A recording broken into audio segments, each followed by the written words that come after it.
Little roller up along first. Behind the bag. It gets through Buckner. Here comes Knight, and the Mets win it. A 2-1 pitch. And a drive in the air to deep right field. That ball headed toward the wall. That ball is out of here. Out of here.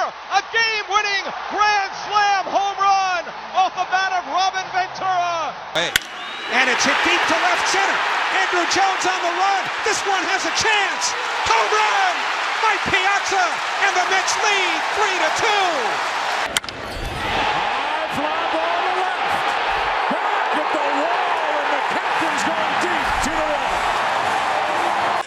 Turner drives one to center, chasing Nimmo back to the warning track right at the fence. He made the catch! Oh, wow! The catch of the year for Brandon Nimmo! He took a home run away from Justin Turner.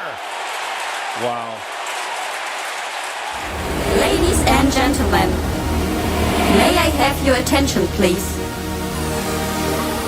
The show starts in 10, 9, 8, 7, 6, 5, 4, 3, 2, 1, go!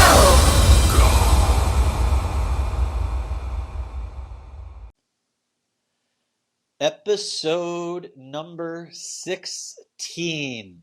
Doc Gooden, the Hall of Fame New York Mets 16. The Shay Low Podcast coming to you.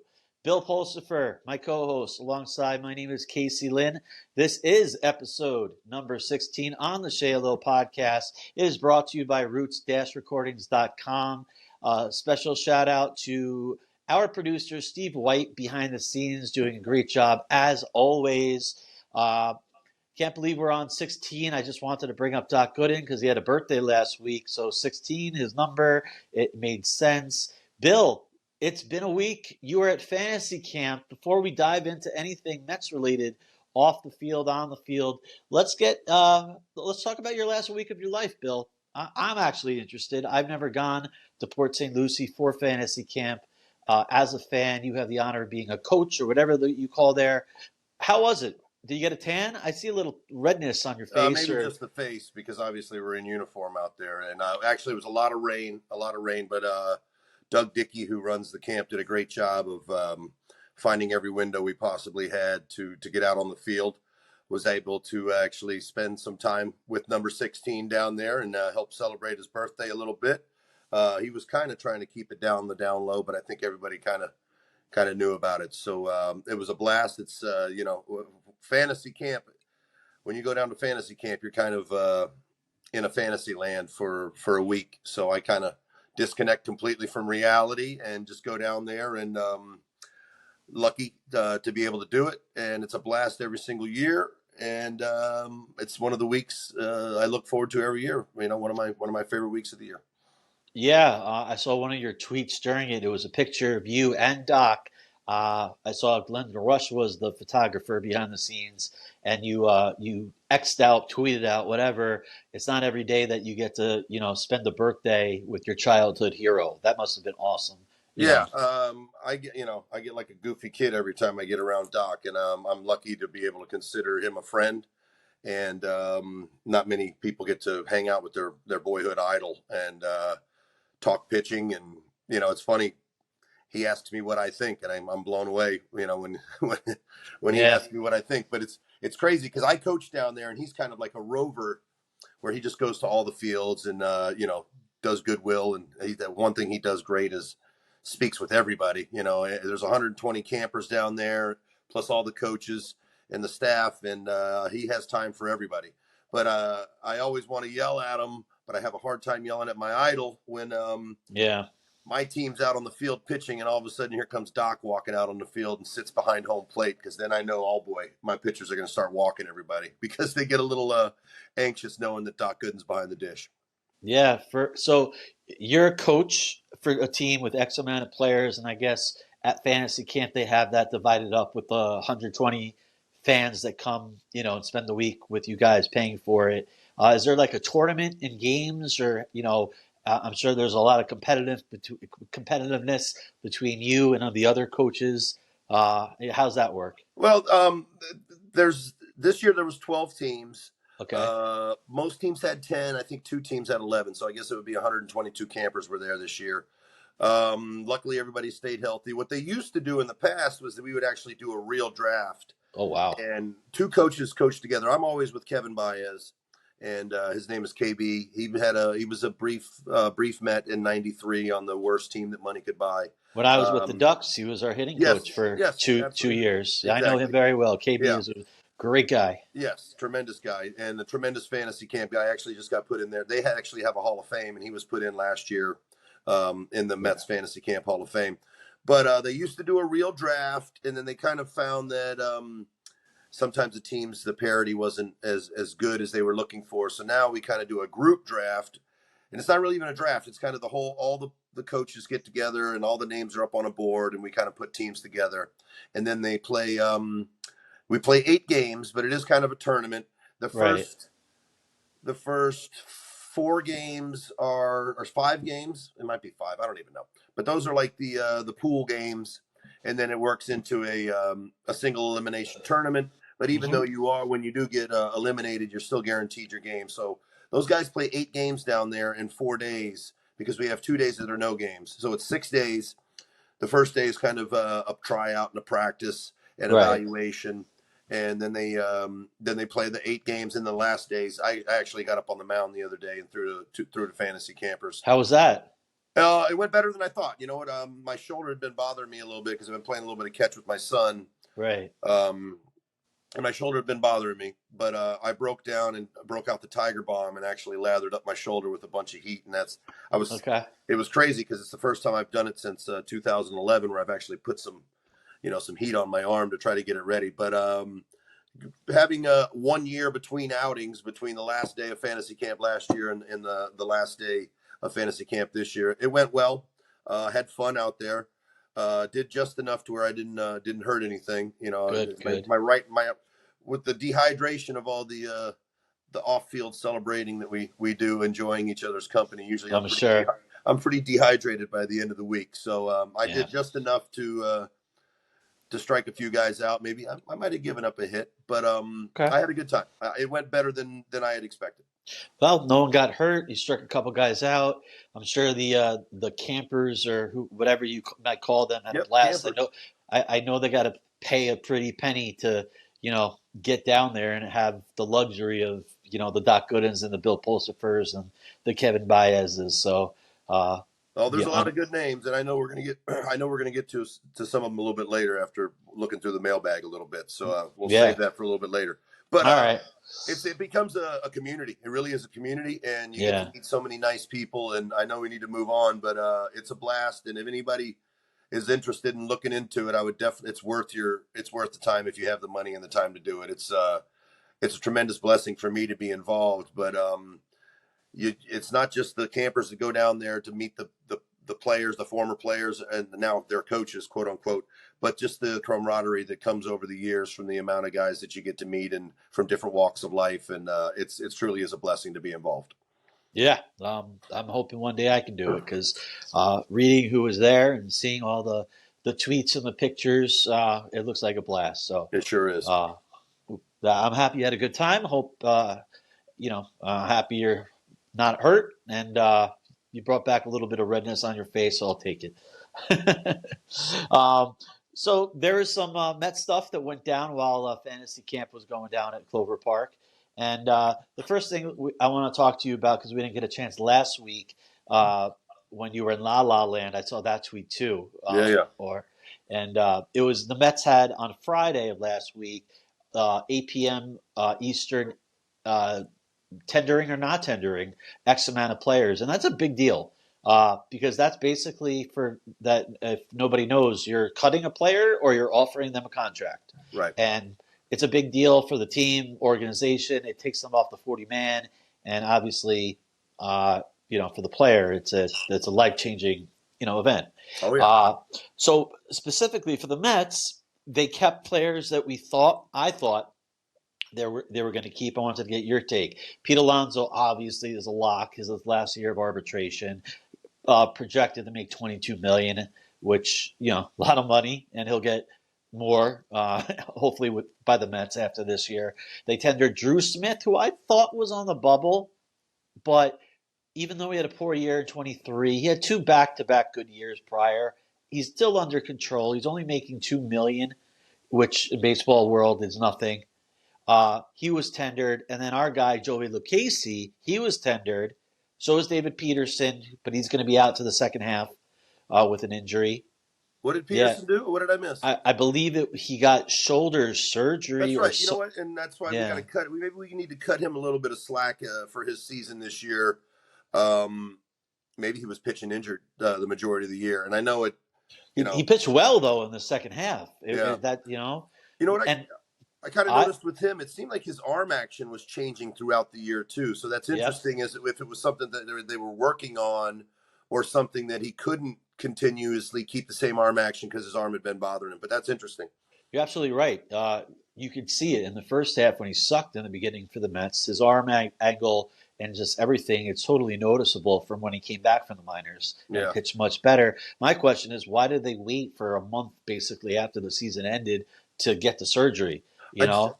I tell you this. You going under the knife, and hopefully it's an orthoscopic surgery, which I'm sure it probably is. But anytime you got to have a procedure, as players, you're kind of a little bit leery. Although now that I look back, I kind of feel like, you know what, if there's a problem, let's fix it. But Yeah. you're going to miss time. Like you said, he's going to be gone for the first half of the season. So you kind of hold out hope that you don't have to go under the knife or have to have a procedure, and you can work things out. It's just sometimes it's really hard for players to accept that something is wrong and it needs to be fixed, because you just know that the doubt of, am I going to ever be the same? And obviously, you're going to miss time. It's tough.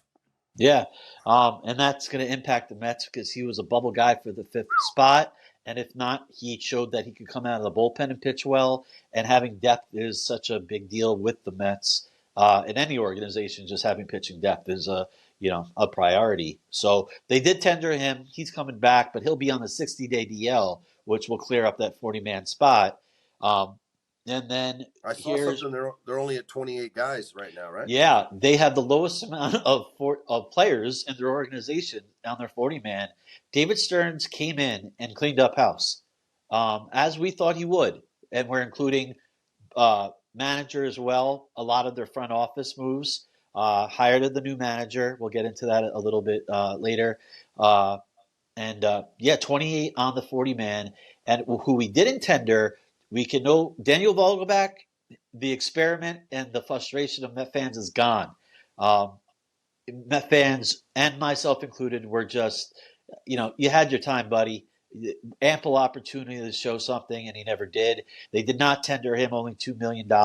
I wish him the best. He'll catch on with another team, but Vogelback's gone, Yeah, I mean, he seemed like he was a lighthearted, fun guy to have in the clubhouse and probably to hang out with. But unfortunately, in this business, it's a production-based business, and he had a hard time producing, and obviously was brought in by a prior general manager. So when that whole cleaning house thing is going on, he was a casualty. Like you said, you wish him the best, but it wasn't a fit. It's a business, and that's the 3rd time David Stearns, who is with the Milwaukee Brewers, has cut him. So Stearns obviously sees what he sees and said, "No mas." 3rd time, you're done again. So that was expected. And Luis Guillerme was not tendered, which came out of nowhere, making $2 million at most. I thought he would be tendered. He brings a lot of versatility to the field, a way above average defensive player, but he can't hit a lick in the batter's box with no power. So again, David Stearns, it's his ship. Steve Cohen, he writes the checks, and he signed David Stern to be the captain of the Mets of the front office. So yeah. I was a little taken aback by Guillerme. I'm not going to lose sleep over it. I like Guillerme. He was fun to watch in the field. Made plays that, like a Ray Ordonez used to back in the late 90s. But he couldn't hit. And I guess with the influx of young talent coming up in the infield, like a Mauricio they have and Acuna, I guess they thought that Guillerme was expendable. Yeah, I mean, obviously, with the younger guys, you could pay them a little bit less money, too. I mean, obviously, Yeah. I've always found it kind of funny the way that big league ball clubs kind of try to save money on certain ends that, really is kind of nickel and dime in a way, if you want to say, and then spend exorbitant amounts of money on the high end. But it is, yeah. I guess a few $100,000 here, a few $100,000. You're talking about paying a rookie. What is it, $600,000-$700,000 as opposed to $2 million, and you're also getting that young guy the opportunity to be out there and play, and become a big league ball player. Luis, I got to throw my first pitch to him, so I got to meet him briefly. Yes. Obviously a fan of him defensively.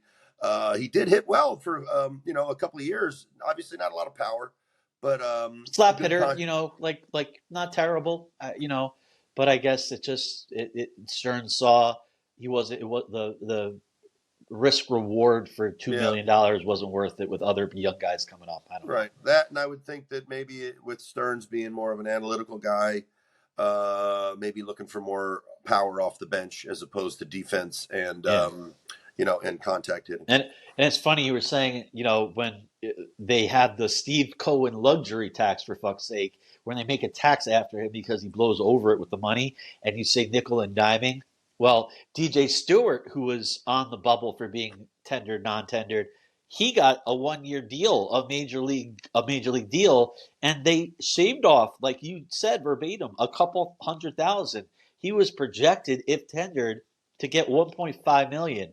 The Mets signed him for 1.3, and he was ecstatic, as he should be.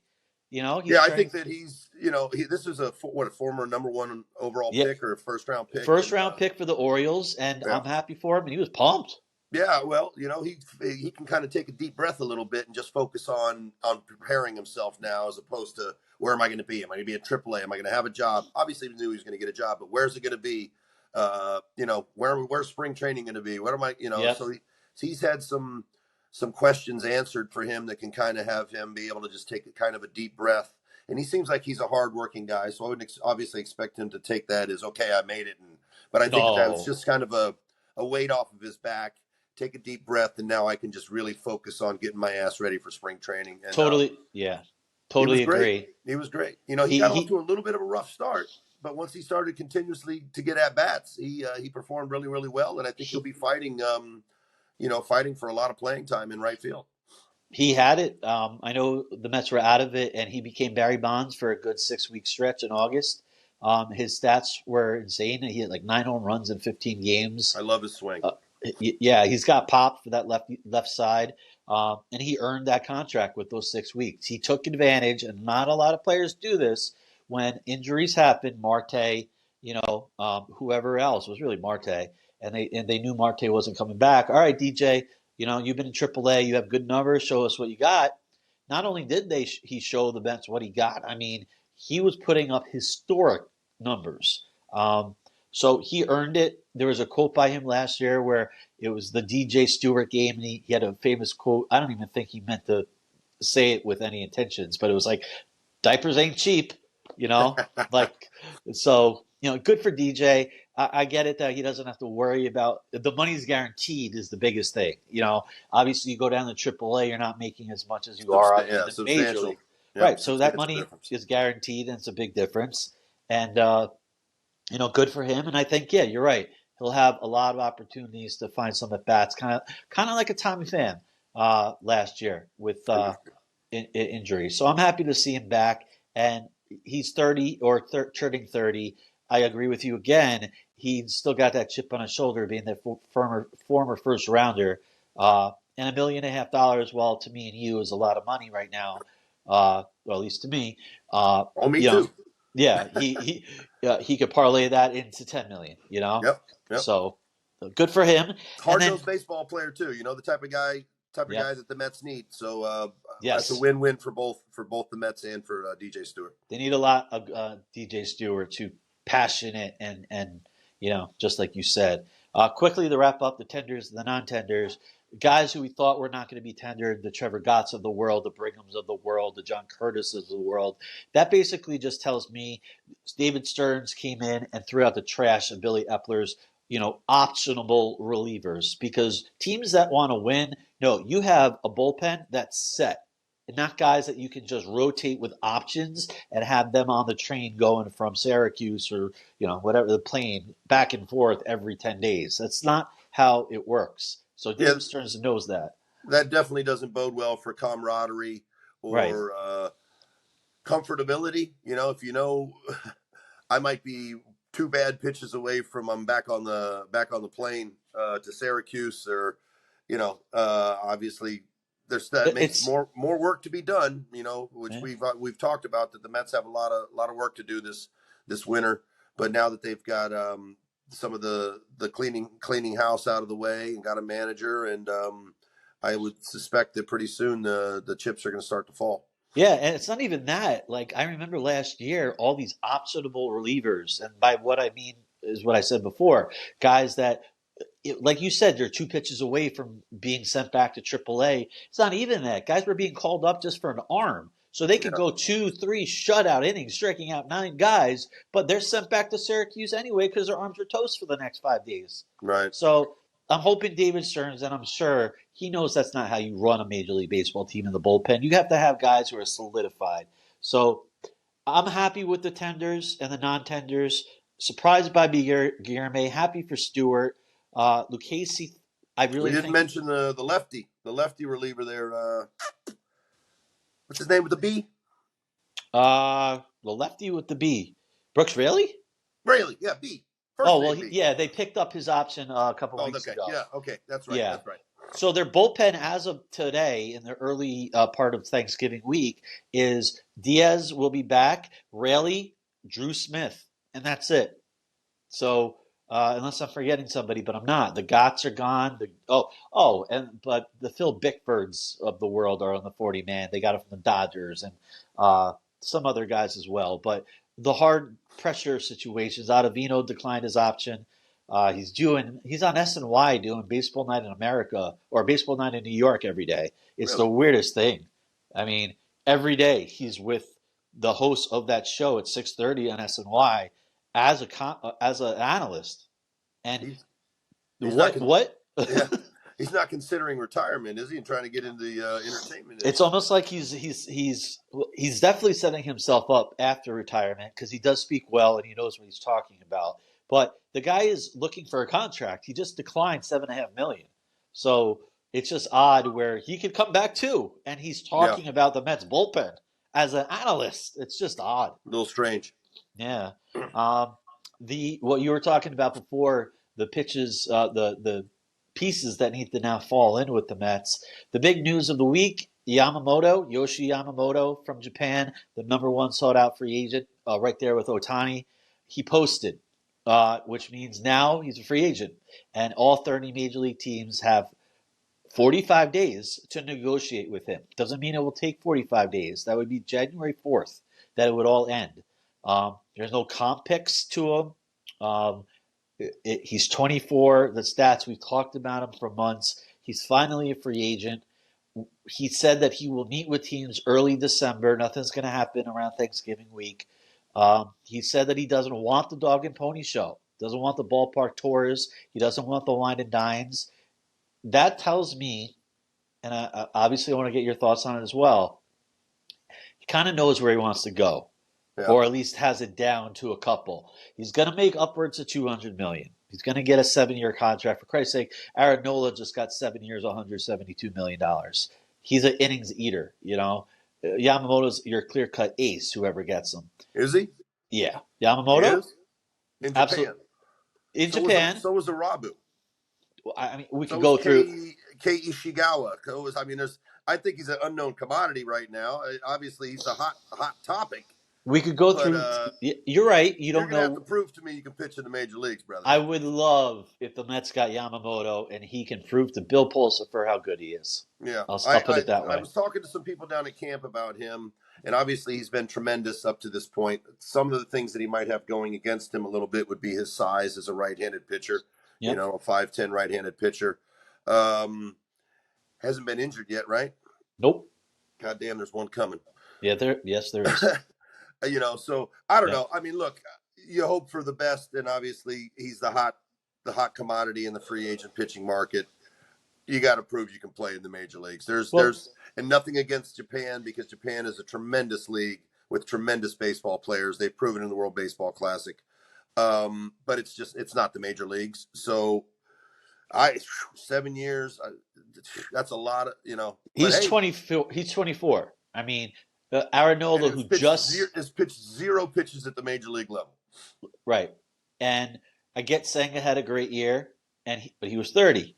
And I understand that they go a 6-man rotation or every 6th day in Japan. That again will affect any team that gets him. They're probably going to have a lot of Swiss Army knives, if you will, in the bullpen that can give you length, like a Trevor Williams who pitched for the Mets, who can give you 4 or 5 innings out of the bullpen. Long man, if you will. The forgotten long man. I miss those days where we had long mans and not an opener and a whole fucking bullpen day. Excuse my language, everybody. But back in the day, now I sound like Bill, who's getting all, old school here. Old. Well, yeah, I'm I'm old too. You're older, but Ramiro Mendoza.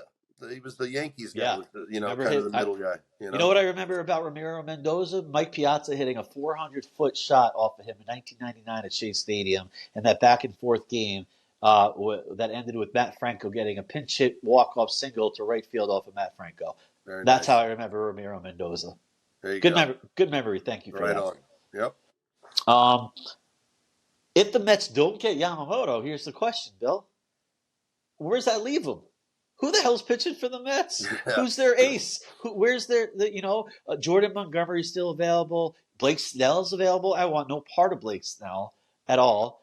Nola off the books. Lance Lynn signed a $10 million contract for 1 year going back to St. Louis off a horrible year last year for both the White Sox and LA, traded at the deadline. Didn't want him. He's gone. If you don't get Yamamoto and you don't fill it with a depth piece like a number 4 starter, maybe via trade like a Corbin Burns or Tyler Glasnow is on the market. I like that a lot.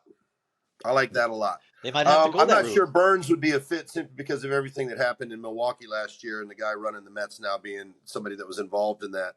Obviously, he would be you don't know if that was the owner or Stearns. We don't know the whole story. We don't know that. Right. But obviously, it could be a contentious point. It might not be. I don't know. Right. But I don't know why an owner wouldn't like Corbin Burns and what he's done over there. But money. I mean, yeah. Exactly. Business is business. Cheap as hell over there in Milwaukee. So that's what I get out of it. But they could trade. Snell is intriguing, though. I mean, he walks too many guys. Power arm, big personality. He's got 2 Cy Youngs. He's never pitched a complete game. He can't get out of the 6th inning. Yeah. He had 99 walks last year. You're playing with fire here. Yes, I agree. But if he can ever really, really figure it out, how old is he now? He's got to be he's late 30s. 20s? Is he in his 30s? He's got to be at least 30 because, I mean, he's got 2 Cy Youngs in 2 different leagues. I wish I could look it up right now. That is kind of insane to think that a guy's got two Cy Young awards and has never thrown a complete game. Meanwhile, I think I threw 3 in my first 7 or 8 starts. But I know different times. But Bill Pulsifer 3 complete games. Blake Snell 0. Who wins? Bill. There you go. Blake Snell wins. Yeah. Well, it's going to be interesting. They could try for Burns. They could try for Glasnow. I like Glasnow a lot. I think that he's going to be really healthy now, coming off of in his second year, coming off of Tommy John. Right. It's my oldest son's favorite pitcher, so that would be cool to have him around too. Really? Because Glasnow hasn't really been around that long. He's in his 20s for sure. Yeah. Yeah. Well, my son. I lived in Florida for a long time, so I had one son that kind of picked liking the Marlins a little bit, as well as the Mets, and one that kind of picked the Rays and also the Mets. So, and he likes Glasnow. I like Glasnow too. Me too. I think he's still got a lot to offer. That would be great. I think, obviously, man, there's so many holes to fill. It's like it's very well. That's what I'm saying. We can go our separate ways with agreeing about Yamamoto, and you're not wrong. I'm not saying I don't like the guy. I just think it's an unknown commodity. Of course, it's like Masahiro Tanaka from Japan. He pitched well for a decade with the Yankees. You never know how it's going to go. Daisuke whatever from Japan. Masasaki. He former Met. actually, Yes. in his later part of his career. He had a You made up know, pitch too, right? yeah, I A forget made what up it was. pitch with the name. Yeah, it wasn't as good as the Ghost Fork, but it was Right. nasty. I Oh, forget it though. Singa's obviously he's throwing 97, 98, 99 miles an hour with an incredible secondary pitch. And Yeah. he's a bigger guy, right? Singa's a bigger guy Yes, relative to Yamamoto. Senga's got some meat on those Yeah, bones. does Yeah, Yamamoto have the velocity that Senga does? I'm not sure he yeah. So does. Yamamoto's got a curveball. I guess you could call it a slurve, but yeah, I've seen the highlights. And Sleeper, he a sweeper. a sweeper now that they call it. Yes. Sure. And he's hit 98. He hits 98 Right. with consistency, and he goes the full nine. You know, like it wasn't even a question when he was pitching the World Series, if you will, in Japan. Forget what you called it, and I apologize. I believe it's called the final series. I believe they call it. Yeah, But again, don't quote me on that. right. And he pitched game 6 of that, 9 innings. He went the full 9, and he had a high pitch count, but it didn't even matter. Like his pitch count was, let's say, 80 in the 6th inning, and it was like this guy's going all 9. I mean, he was I know fine. that there was a little bit of concern, but obviously he must have had a really good game there towards the end of the final series. There, I know that there was some maybe issues with him not performing necessarily his best the last couple of years in the playoffs, but maybe he's put that behind him. I think he has. He did the start before that. To your point, he had a very bad start. Hey, it But happens. It happens to the yeah, best. I mean, these guys are not, they're humans, you know, regardless if you're the best pitcher in your country, which he is, you know, You're they're not gonna have robots. bad games for sure. Yep. But the Mets got to fill their rotation. They got to fill their bullpen. We talked about 28 guys on your 40-man. It doesn't even mean that those guys are on your 26-man to start the season. Right. Billy Epler, David Stearns has a lot of work to do, and He it's does. inevitable. So hopefully, I mean, that's why I always said, even back when the season was going on, this offseason, here's the lull right now, Thanksgiving week to the winter meetings. And then, bam, you know, we've seen some signings. Like I said, Nola, we see some trades, and we've seen Lynn sign. And once I would have liked Nola in Queens. I think he's like you said, a workhorse, innings eater. Obviously, he's been a Philly. So some Mets fans, I don't want a Philly, but whatever. Once he puts on the blue and orange, I'll be on. I hear you.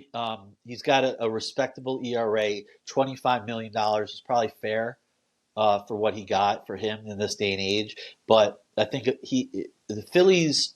It seems like they're on Otani and Yamamoto as well. They print money over there, you know. But I think the Phillies and him just knew that they get along. He loves the city. You know, he's familiar there. That's been his home, right? I mean, He's never pitched anywhere else. That's his home. I'm not going to lose sleep over not getting Nola at all. I know we talked about this briefly. You saw the press conference for Carlos Mendoza, I believe, for when he had his. I was in La La Land, so okay. I had to be told it was even going on when a friend was texting me telling me I like this Mendoza right. guy. So did you get to watch any clips of it or read Yes. some quotes? So I wanted to. I Yes. talked about it. I had the podcast last week without you, and you were poorly missed. And we actually had a man in the mailbag ask, "How bad do you miss Bill Pulsifer?" So you got a question. How nice. I did. I got 2. All right. Not as many when you're on the show, but that's good though. Yeah, absolutely. And the point is, so if you saw some of the highlights of his press conference and quotes, what was your take? I know it comes down to executing during the games, but all we could go off of is his press conference for now and how he handled the media, how he spoke. What did you take out of it from what you saw and heard? I like the Willie Randolph part.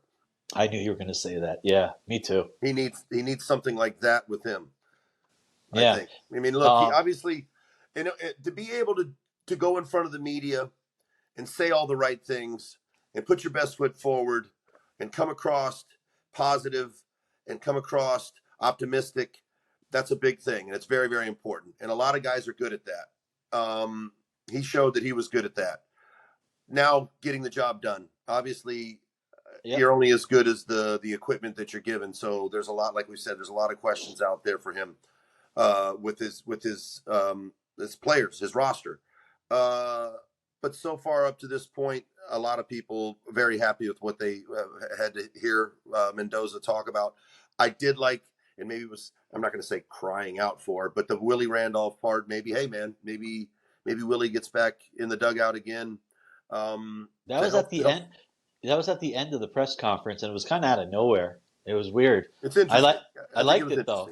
And maybe he was just giving props. Maybe he was giving props to somebody because he said how much he's helped him learning to coach and learning how to be a good coach.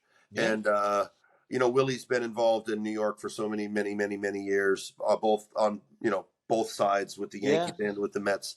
But he's got a lot of he's going to have a lot of work to do with a lot of players that he doesn't know, and not just that, but players getting to know other players on the team. So he's going to have his hands full. Interesting that the pitching coach is coming back. How many pitching coaches last through 3 managers? I don't. 0? Never. I've never heard of. You're speaking of Jeremy Hefner. Yes. I talked about this on the podcast last week, just like you're kind of no other talk about it. The rest of the coaching staff at this point either. No. Eric Chavez coming back. Chavez is coming back, but not as the bench coach, obviously. Back as hitting coach. Yes, and Jeremy Barnes, who was the hitting coach last year, is now the co-hitting coach. So whatever, make up, titles and. I don't understand it, but whatever. There's this thing called too many cooks in the kitchen, and I think that sometimes the coaching. I don't know. I guess they're just trying to give out. If those guys get major league service, that's insane because it seems like it's overkill with the coaches.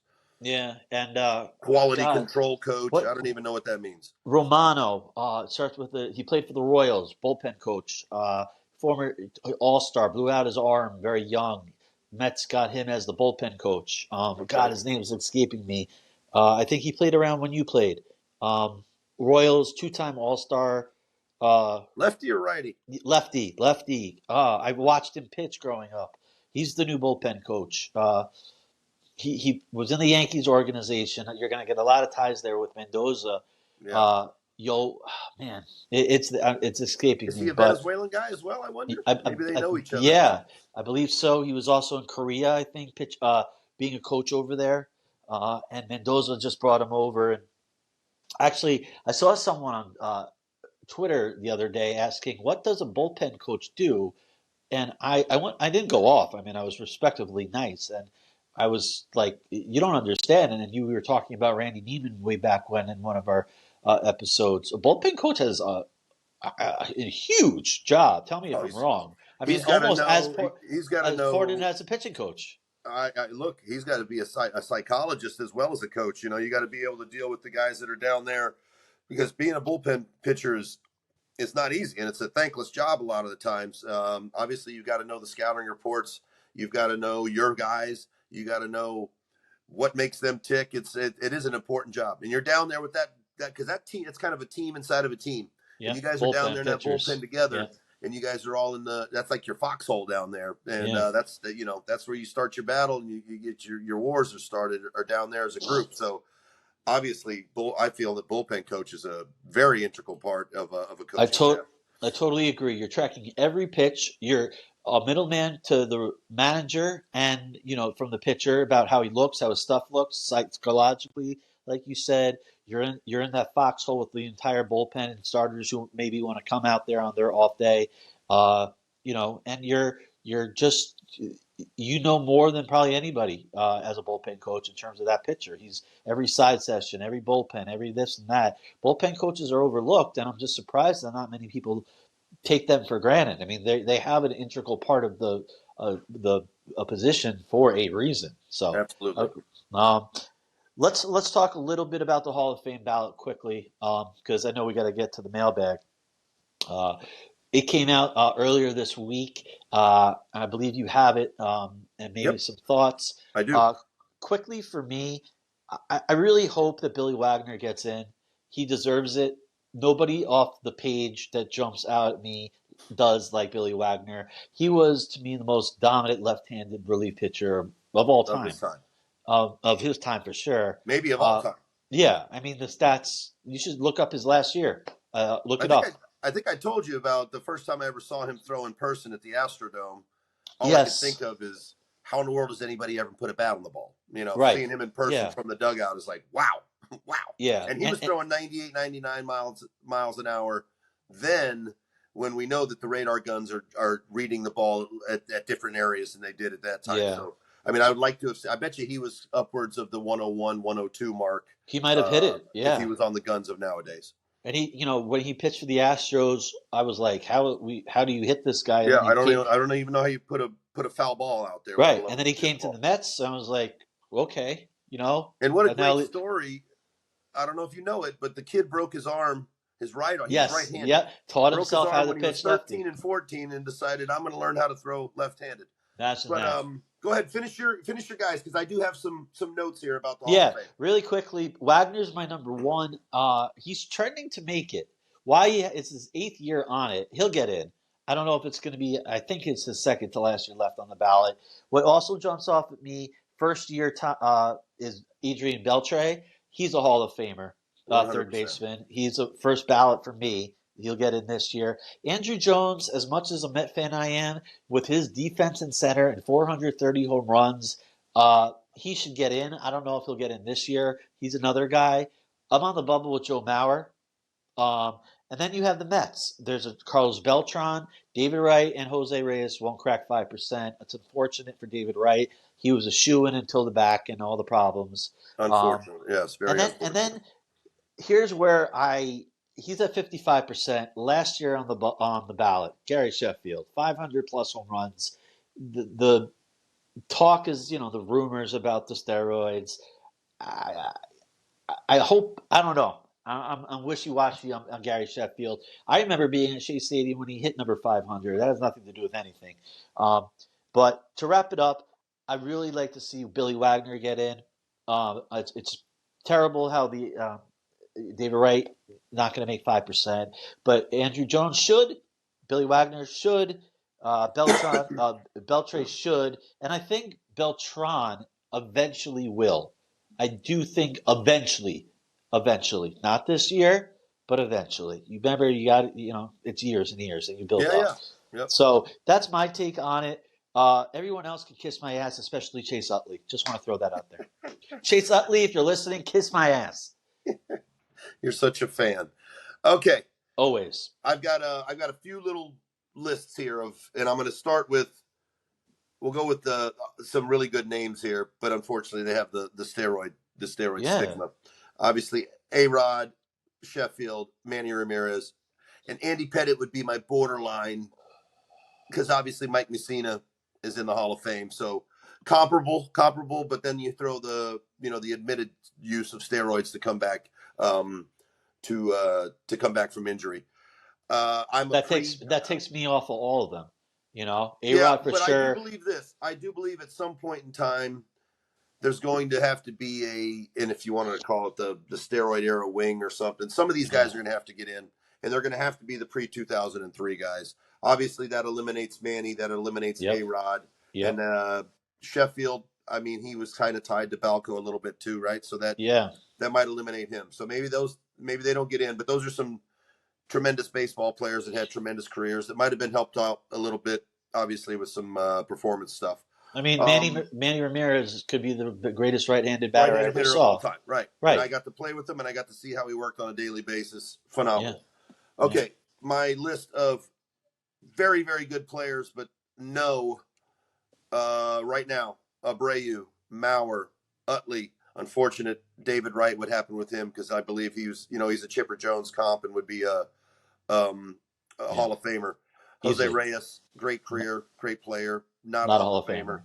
You're talking me into Beltran, maybe possibly, because he did accomplish some things that hadn't been accomplished before, maybe down the line. Then my borderline guys that I think will eventually get in, I believe Todd Helton eventually gets in. I forgot him. Yeah, and they're going to look. They're going to realize that the guy was a flat out hitter. It didn't matter where he was playing. Well, that's the home road. I agree with you with Andrew Jones, best player at his position. I saw a good comp the other day about a comparison. Best player at his position, Ozzie Smith is in the Hall of Fame. Ozzie Smith was never a super duper tremendous offensive player. Obviously clutch. We know the home runs that he hit in playoff games, but Andrew Jones hit over almost 500 home runs, 450 home runs, whatever it may be. I think he eventually gets in.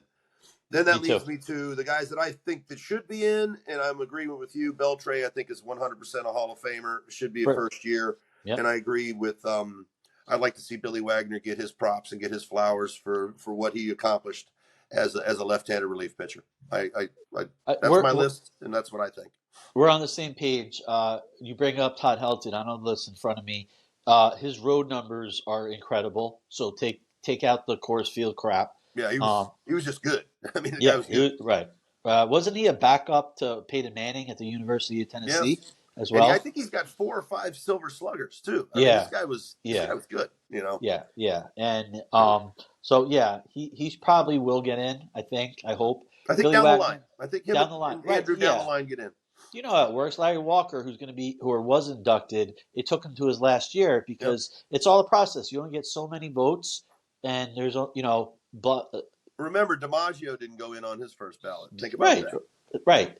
And he missed 3 years of his career, serving our country. Right. Which and you still don't vote for him. So absolutely, it takes time. People want to keep people off so they can keep or vote for a quote unquote Gary Sheffield this year, who's last chance, Gary, or you're off. Yeah. So we'll see. But yeah, I'm with you on everybody. And screw Chase Utley. Mailbag. Here we go. All right. First, your boy has to go first. He had a question for me last week. I think he was just being nice, and he threw me a softball question. He's a nice guy. He really is. NYMGI. Bill, besides Doc, who are the former players and teammates you enjoy spending the most time with at fantasy camp? Well, obviously, Kevin Baez is up there for me because he's one of the first, I think I might have told the story, first 4 guys that I ever met in professional baseball when I flew into West Palm Beach to go to Instructional League. So I've known Kevin now since 1991. That's a long, long time. You make it seem like that with 1991. Yep. Right. Obviously, getting to see the 86 Mets guys down there, Mackie Sasser, who's a great guy, Barry Lyons, Hojo, these are great guys. I get to see some of the 69 Mets in Ron Swoboda, Duffy Dyer. I get to see Bobby Wine, who was the bench coach when I first came to the big leagues with Dallas and Hondo and those guys. Get to see former teammates of mine, Todd Pratt. He's always a pleasure to see. A guy that I got traded for, Lenny Harris, who holds a record that will never be broken in baseball in all-time Lenny Harris. Loved him. What a clutch pinch hitter. Yeah, man, absolutely. Glendon Rush, who we do another little podcast together called Southpaw, and we've kind of reconnected a little bit. We were teammates only briefly, but brothers in arms. Left-handed pitchers. I could go on there. There's so many good guys. Felix Millan, he's like, like seeing royalty. This guy's royalty to me. He goes everywhere for all the events. He's in a suit and tie, a 3-piece suit. Just the epitome of a gentleman. Yeah. But there's so many good guys. So many. Sounds like a blast, man. It really is, man. If you can do it, I highly recommend it.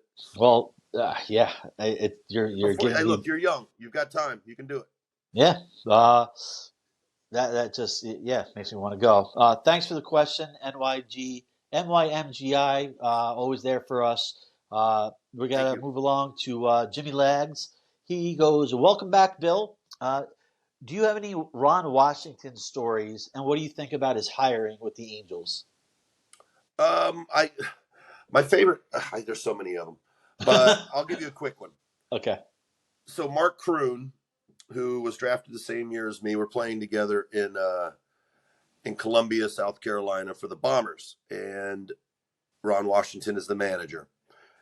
Ron he's so funny. I mean, he's a character, not just a brilliant baseball man, but a character and a people person. So Mark Kroon, every night they do the race the fan with the mascot. Yeah. Which the mascot starts on second base and the fan has to run all the way around the bases. Well, the mascot usually, or it might have even been vice versa, but the mascot usually goofs around and ends up losing the race to the kid.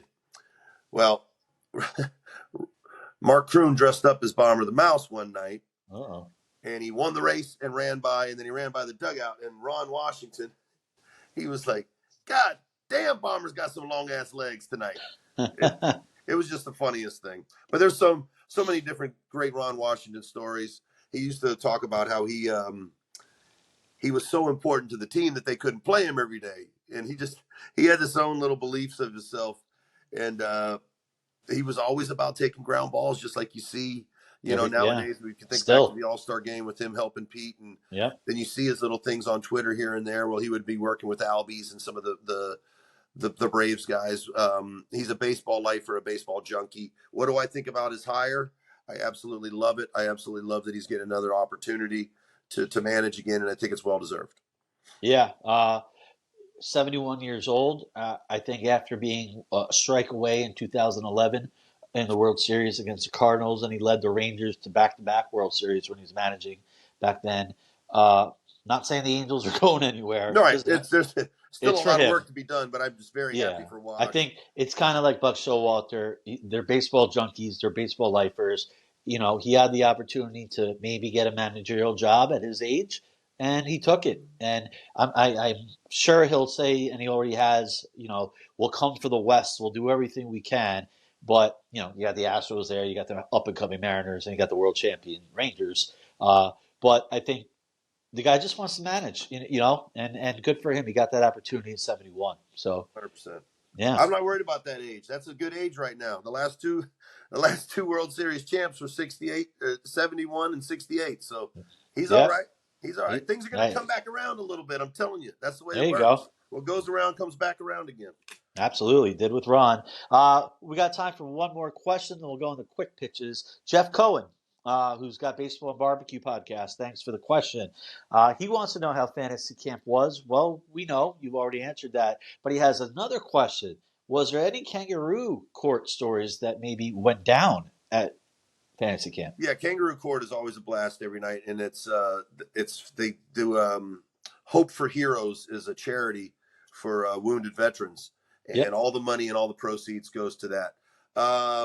Obviously, your typical things like I shouldn't say this, but cock in the spread. Cock in the spread is you mentioned this. Yeah, it's an automatic. Well, we did get a guy for cock in the spread. Now, obviously, you're not naked in the food room, but if you go in there with the towel on, that's an automatic fine. Right. We had a guy who he was in a bad accident, and he has a bunch of. It's the same guy that was a cock in the spread. That's so funny.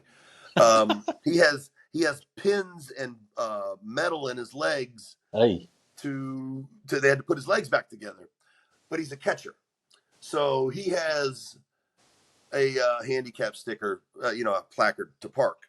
Yeah, but he had to be fined. I brought him up because he parks in the handicap spot, but yet he caught every inning of every game in week 1, and then caught every inning because this guy goes 2 weeks, believe it or not, and this guy's 60.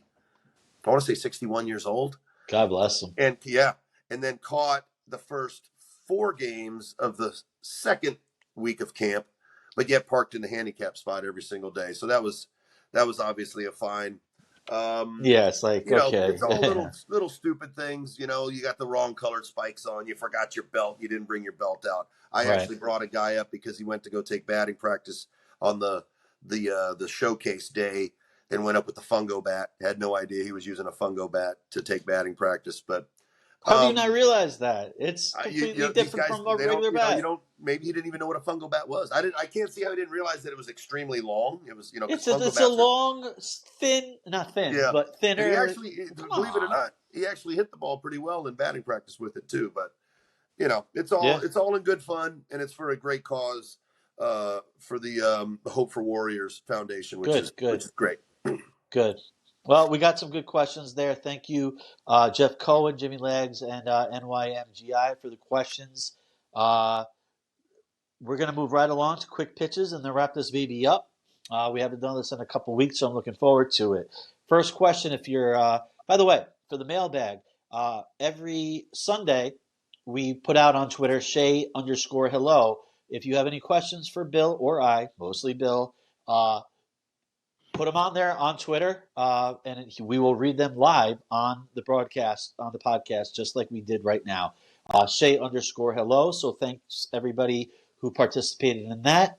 And quick pitches is just me and Bill, having fun here. So going to ramble off 3 quick questions. Bill doesn't know what's coming, and he's going to give us his answers and his thoughts. Ready, Bill? I'm ready. All right. Do you have any hidden talents? Like a quirky talent that maybe someone else can't do? Or something stupid? I would know if it's something that somebody else doesn't do, but I guess I kind of fancy myself to having the gift of gab a little bit, being able to conversate with people. And Okay. I think that my agree. really good hidden talent, or another talent that I have, is kind of a judge of character and a judge of people. I think I'm really good at that. That's a huge talent to have. Yeah. Yeah, I think I'm pretty good at that. All right, gift of gab, and basically your gut telling you a lot Good more person, than others. bad person. Yep. Okay. What was your favorite 2-part question? What was your favorite subject in school? Anything come out to you, like more so than not in whatever grade? Well, high obviously, school? I enjoyed PE, obviously, but history was my favorite subject in school. Didn't like English, wasn't great at math, but loved history and loved knowing about the things that have happened in the past that kind of get us to where we are now. Good. Perfect segue to the last question then with history. How many major league ballparks, you don't have to name them, you can give us an average, that you think you've ever been to? Whether the ballparks are demolished like Shea or the Kingdom, for example. If you had to give us an estimate of how many Major League Baseball ballparks that you've been to in your lifetime, whether they're existing now or did, what do you got? Well, I would say it would have to be around 20-ish, maybe a few more, 22-ish. And that counts playing in and also, going with the family or whatnot. I honestly had never went to a ballpark. That's not true, because I went to Memorial, which was in Baltimore. Yeah. So I'd say about 22 to 20. I'm going to go with 22, but that's don't put that in stone, but somewhere right around there. Yeah, so approximately 22. Obviously, I went to all the National League parks. Obviously, there's some National League parks that have been around since that when I played that I didn't go to, and then I missed some American League parks because I spent more time in the National League. But I'm going to say 22 to 24. Okay, then you're an East Coast guy, New York, Florida. So I would think if you hit California, you would probably hit a lot of ballparks if you were there for a little bit. Well, I went to the 4 there that were at the time. Obviously, didn't. No, you pitched there, right? Yeah. Yeah. I played in those. All of those out there. What's except for Petco, because Petco was after I was done playing. Out of those 4, what was your favorite ballpark? I think I know the answer to it. Well, Dodger Stadium is obviously historic. Yeah. Is that it? And I never took the mound at Dodger Stadium. You have. It's known for being a great mound, from what I heard. Is that true? Yeah, great mound, great visual. A lot of times for pitchers, when you stand up on the mound, the visualization to see what it looks like. Some places look very far away. Some places look very close. Some places look like you're standing up on top of a mountain. Other ones feel like you're kind of, you're down low on the field. That was obviously, it's known as a pitcher's park, especially once the sun goes down. The ball doesn't fly quite as like it does during the daytime. But historic, and to stand on a mound where, a guy like obviously they've rebuilt the mound since Sandy Koufax pitched there. But to know that you stood on the same mound as Drysdale and Koufax and stuff like that is pretty cool. Last thing, this always happens. We'll keep it really quick. You just brought up Sandy Koufax. I just watched the documentary of Yogi Berra. It Ain't Over. I don't know. Have you seen it? I haven't. It's on Netflix. I'll have to check that out. Sandy Koufax was. You'll understand if you see it, because they start off with, at that time, the 2015 All-Star Game. The 4 best living players at that time, and Sandy Koufax was one of them, along with, at that time, Hank Aaron, Willie Mays, and I forget the other one. And the whole Yogi Berra, his granddaughter, Yogi had 3 kids. Dale Berra played in the majors, and 2 others, and 8 grandchildren. She was all pissed that she was watching it with her dad, Yogi, her grandfather Yogi, and she turns to Yogi and she goes, "You dead?" And he's like, "Not yet." Because though that's Yogi for you. And it was more of like Yogi was so underrated as a baseball Yeah. player because he was more looked at as like a cartoon and a figure of everything. So my point is, and it's amazing how just Sandy Koufax can trigger all this. It's a must see documentary. It is, and I'm hard on movies in terms of critiquing, and I'm not a documentary guy either. And I'm a Met fan, and I understand Yogi played and coached for 11 seasons with the Mets, and he's more obviously a Yankee. But for an hour and 38 minutes or so, it was the best documentary I have ever seen. So I'm going to check it out. when I say if you have time to I'm watch sold. it, you will love it. And Yeah, any I'm Met sold. fan, And I love old, you'll I get it. actually go usually every spring, right before spring training, I refresh myself with the Ken Burns documentary pretty much every year and watch that. So love old stuff like that. Yeah, it's really well done. There's a lot of old school baseball. The Jackie Robinson, sliding into home plate during the World Series with Yogi catching. I will, I won't go there now, but he was safe, by the way. Just saying. Right. Jackie was, but I totally recommend it to anybody listening or watching, and especially to you and Steve behind the scenes. It's an unbelievable documentary, so 100% check it out if you can. Absolutely. That's going to wrap up episode 16 of the Shay Low podcast. Amazing. We've made it to the holiday week. Thanksgiving looms, and then we have December where everything's going to hit the fan with signings and the domino effect and the coaching staff being filled out, trades. I want to thank Stephen White behind the scenes, our producer. This podcast was brought to you by roots-recordings.com. 16 episodes in the books. We're just getting started here because, like I said, all these moves, the Mets have 28 men on their 40-man roster. A lot of work to be done, and I keep using the word fascinating times because it is unprecedented, that many or little 28 players. I had a great time. We missed you last week, Bill. Any last parting words now that you're back in New York, in the cold, out of the warm weather of Florida, and out of La La Land, if you will? Yeah. Just want to thank everybody that's watching and listening. Hope everybody has a great Thanksgiving, and hug your loved ones during these holiday times, and tell them that you love them, and have fun with your friends and family. Absolutely. So everyone watching on YouTube at Say Hello Media, hit that subscribe, like, and comment button. If you're listening on wherever you get your podcast platforms, hit that follow and like button. Thank you all for listening. Thank you, Bill. Thank you, Steve. Have yourself a great Thanksgiving week. We'll be back next week for episode 17. I'm sure with a hell of a lot more to talk about. And of course, be safe and have a great rest of your day, everybody.